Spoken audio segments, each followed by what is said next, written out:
है अगर गुरुवर का सानिध्य पाना तो विद्यासागर.गुरु पर जरूर आना। ओम नमः सिद्धेभ्यः। ओम नमः सिद्धेभ्यः। अहिंसा परमो धर्म की। आचार्य गुरुवर से कुंड कुंड भगवान की। आचार्य गुरुवर से ज्ञान सागर मुनि महाराज की जय।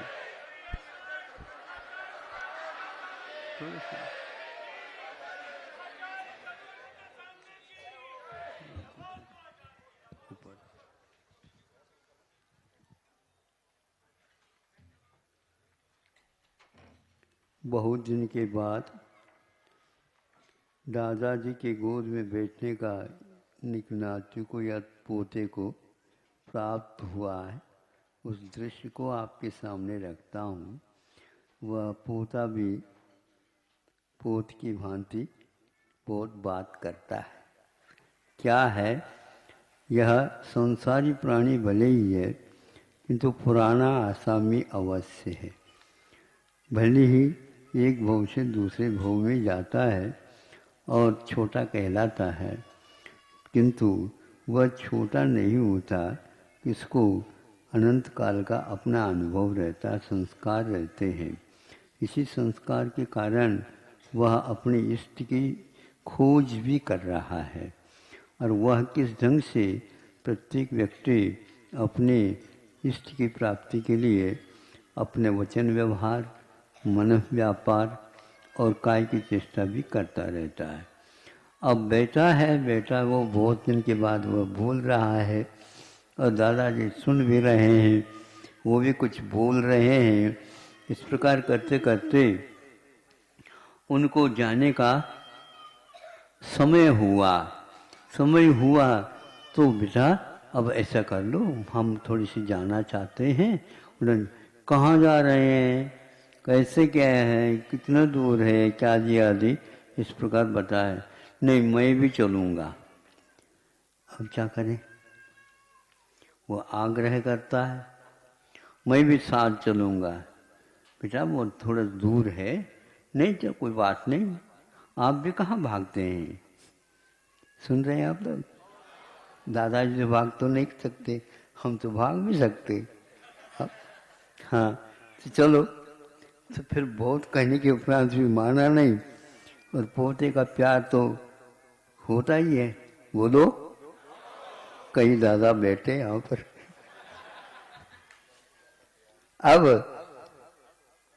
चलना प्रारंभ कर दे। पैदल जाना था तो तीसरा तो पैर उसके पास हाथ में था, दादाजी के पास। तो दूसरा एक हाथ था उसको पकड़ लिया उसने और वह जा रहे हैं। धीरे धीरे चल रहे हैं। इसके उपरांत दादाजी अभी कितना दूर है? हाँ, थोड़ा सा दूर और है। फिर इसके उपरांत पुनः पूछा, दादाजी अभी कितना दूर है? थोड़ा सा और दूर है। फिर तीसरी बार भी बोला। तीसरी बार में बोलते हैं, दादाजी अभी कितना दूर है? अब आ ही गया था पास, आ ही गया। तो फिर सोचते हैं चल कोई बात नहीं, दादाजी अभी कब आ रहा है? आ ही गया, बस आई। फिर इसके उपरांत वो नाती बोलता है या पोता बोलता है, दादाजी जब वो आ ही रहा है तो हम यहीं पर ठहर जाए। तो वो आ ही रहा।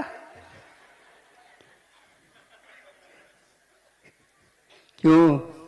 अब दादाजी क्या उत्तर देंगे? बोलो, आपने मुख से बोल ही दिया, बस आ ही गया।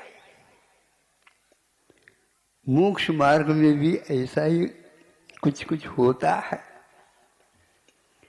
श्रावक लोग इसलिए बहुत अपने आप को सुरक्षा कवच के साथ चल रहे हैं।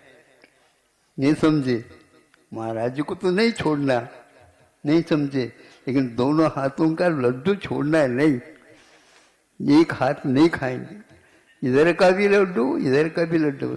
श्रम हम उतने ही करेंगे, मन चाहे, जब चाहे, जितना चाहे, जहाँ चाहे हम अपने असंयम को छोड़ेंगे नहीं, किंतु महाराज जी को भी छोड़ेंगे नहीं। अब बहुत कठिन है। इन लोगों को हम कैसे कहते, जाओ ऐसा नहीं कहते। अब हमारा समय हो गया, तुम बैठना चाहो, हम बैठ सकते हैं। हाँ, सामयिक यहाँ पर बैठ सकते हैं, बैठ तो सकते हैं, लेकिन सामयिक बैठ सकते हैं आप। सामयिक में हम बैठ जाए, हम भी 5 मिनट में उठ जाएंगे, 5 मिनट में उठ जाएंगे। अभी कितना है, अभी कितना है, महाराज उठेंगे नहीं अभी। अब 2-2:30 बजे उठ जाते हैं, लेकिन 2-2:30 बजे हो ही नहीं रहा, 2 बज ही नहीं रहा। जैसे घड़ी काटे रुक गए हो, भैया ये तो हम फंस गए। मतलब महाराज जी के पास रह करके फंस सकते हैं। सोच लो, मुक्ति अब मिलने वाली कहाँ से आ रही है, वो कौन से मार्ग से आ रही? आपको मिलेगी तो हमें भी मिल जाएगी। भूल करके ऐसा नहीं सोचना। महाराज आप कैसे अविश्वास थोड़ी कर सकते हैं। हाँ, हमारे पास अविश्वास को तो कोई काम नहीं है, लेकिन यह विश्वास प्रत्येक को प्राप्त होता ही नहीं। आप दिलवा दो थोड़ा, नहीं हो सकता। ये तो श्रम स्वयं को ही करना होगा। तो श्रमण करोति श्रमण, जो श्रमण करता है, श्रम करता है, उसका नाम श्रमण है। और आप तो शयन करते हो, आप तो थक जाते हो। समय करने के बाद आप 2-2.5 घंटे तो बिठवा दिया आपने, अब थोड़े से आड़े हो जाए। यहाँ आड़े टेढ़े कुछ नहीं है, यहाँ तो सरल मार्ग है, यहाँ पर आड़ा टेढ़ा कुछ नहीं चलेगा। असंयम भाव के साथ कुछ संयम हो जाए तो ठीक है महाराज, ऐसा यहाँ पर नहीं मिलता है। असंयम है तो असंयम रहता है, संयम है तो संयम होता है। और वह संयम जब से वह प्रारंभ करता है तब से चालू होता है, जीवन के अंतिम श्वास तक वह चलता रहता है। इसमें कोई संदेह नहीं। इतना दीर्घ हम फिक्स डिपॉजिट नहीं रख सकते महाराज। 5 साल तो रख सकते हैं, तो 5 साल के ऊपर दुगना हो जाएगा, फिर और 5 साल लग दी तो और दुगना हो जाएगा। इस प्रकार हमारा बढ़ता चला जाएगा। यह यहाँ पर प्रलोभन नहीं दिया जाता है। तो एक श्वास के लिए नहीं, और वह अंतिम श्वास में भी छोड़ नहीं सकते आप। श्वास के साथ ही अंतिम श्वास लेना होगा, संयम के साथ। इस प्रकार का संकल्प बहुत दुर्लभ होता है। एक स्थान पर लिखा गया, कहा गया है कि सम्यक दर्शन असंख्यात बार प्राप्त होता है और छूट जाता है। संयम असंख्यात बार होता है, छूट जाता है। और इसी प्रकार अनंतान मंदी की विषय योजना अधिक भी असंख्यात बार होता है और असंख्यात बार छूट जाता है। संयम आदि भी वह असंख्यात बार ले सकता और छूट सकता है। लेकिन ध्यान रखो, संयम तो एक बार छूटता है, वो 32 बार ले सकता है, इसके बाद ज़्यादा नहीं ले सकता है। ये लिमिटेशन उसके लिए, कहाँ असंख्यात बार और कहाँ 32 बार। किंतु संयम के लिए भी 32 नहीं लिखा, स्पष्ट है। संयम और संयम दोनों एक नहीं हो सकते।